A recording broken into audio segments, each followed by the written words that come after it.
Hi, I'm Stephen Berger, Global Head of Government and Regulatory Policy at Citadel Securities.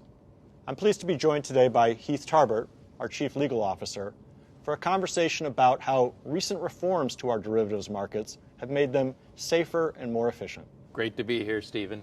Heath, the derivatives markets received a lot of scrutiny following the 2008 financial crisis for the role they played in propagating risk throughout the financial system.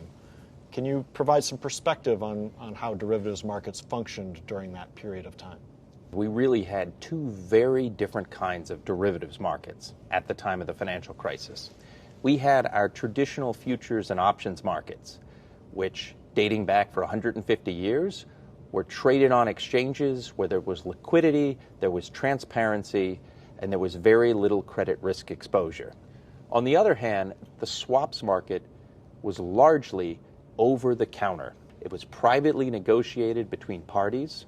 There was little insight into the number of contracts that were out there and who were the ultimate counterparties of these contracts. And these contracts had credit risk exposure by each counterparty.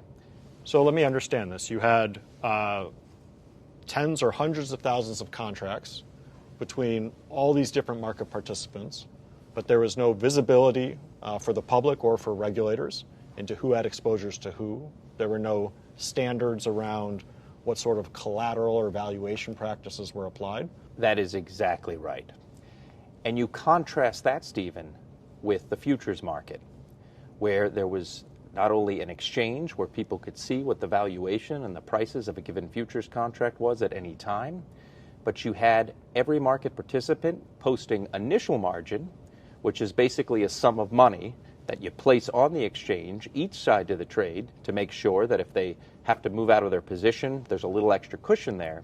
And then at every day, and in fact during intervals throughout the day, they post variation margin. People are familiar with an exchange where buyers and sellers can come to meet each other, but underneath those exchanges, there's a clearinghouse which guarantees the settlement and payment obligations of those participants so they can trade with each other in confidence even if they have never met each other before. That's right. The clearinghouse actually novates the contract and it becomes your counterparty. Heath, in the aftermath of the financial crisis, the G20 committed to reforming these OTC derivatives markets, and the United States, that came through in Title VII of the Dodd-Frank Act. Can you reflect a little bit on what those key elements were? First of all, certain types of swaps that are highly liquid and highly standardized will now be centrally cleared, and some of them have even been listed on exchanges. It also requires public reporting, so other market participants are able to get transparency, and they're able to negotiate additional contracts or even enter into other derivatives, futures and options, based on what they're seeing in the swaps market. The biggest shock to our financial system that we've witnessed since 2008 was in March of 2020, during the onset of the COVID-19 pandemic. In 2008, the over-the-counter derivatives market, it propagated risk in the system. How did it perform in March of 2020?